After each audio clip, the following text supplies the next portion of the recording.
अंग्रेजों ने भारत के राजा महाराजाओं को भ्रष्ट करके भारत को गुलाम बनाया। उसके बाद उन्होंने योजनाबद्ध तरीके से भारत में भ्रष्टाचार को बढ़ावा दिया। अंग्रेजों ने भारत देश को 200 साल तक गुलाम बनाया था और पूरी तरह से हमारे देश को लूट लिया था। अंग्रेजों ने हमारे देश के लोगों के ऊपर इतने ज्यादा अत्याचार किए थे जिसे आज भी भुलाया नहीं जा सकता। लेकिन क्या आप जानते हैं कि अंग्रेजों ने आखिर कैसे और किसको मारकर हमारे देश में अपना साम्राज्य स्थापित किया था?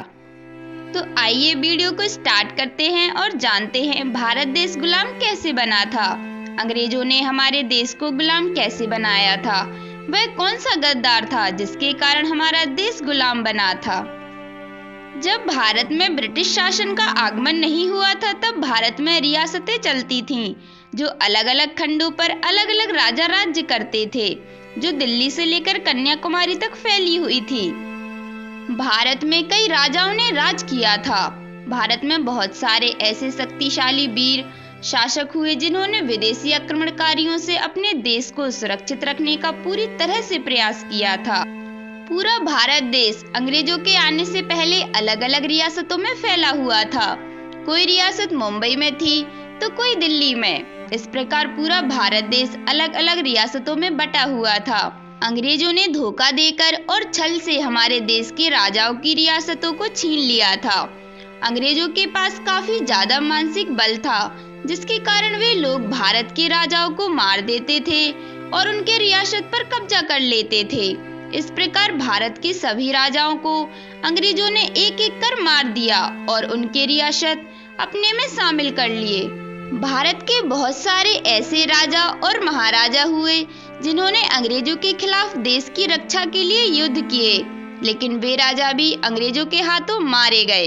अंग्रेजों ने बंदूक, टैंक आदि खूनी हथियारों द्वारा भारत के राजा महाराजाओं को मार दिया।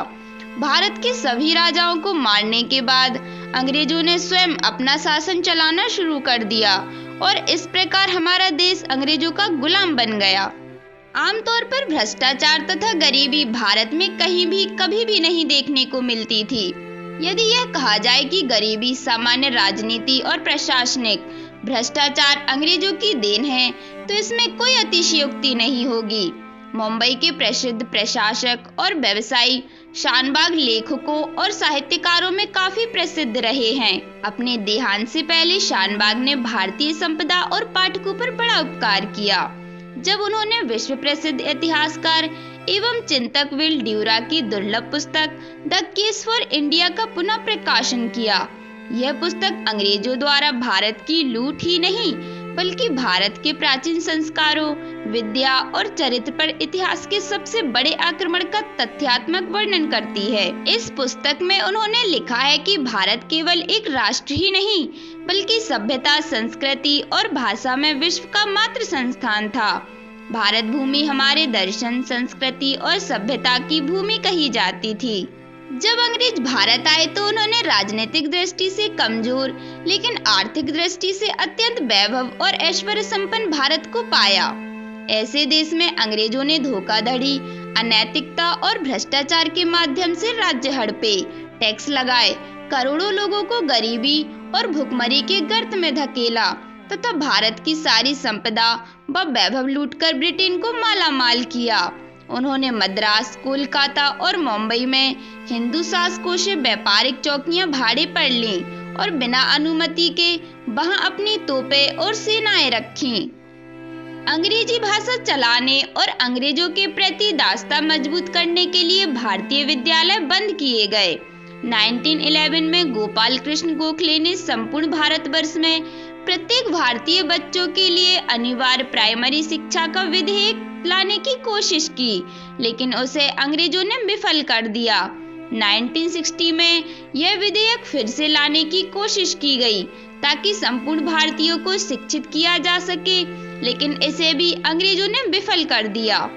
भारतीय सांख्यिकी के महानिदेशक सर विलियम हंटर ने लिखा है कि भारत में 4 करोड़ लोग ऐसे थे जो कभी भी अपना पेट नहीं भर पाते थे।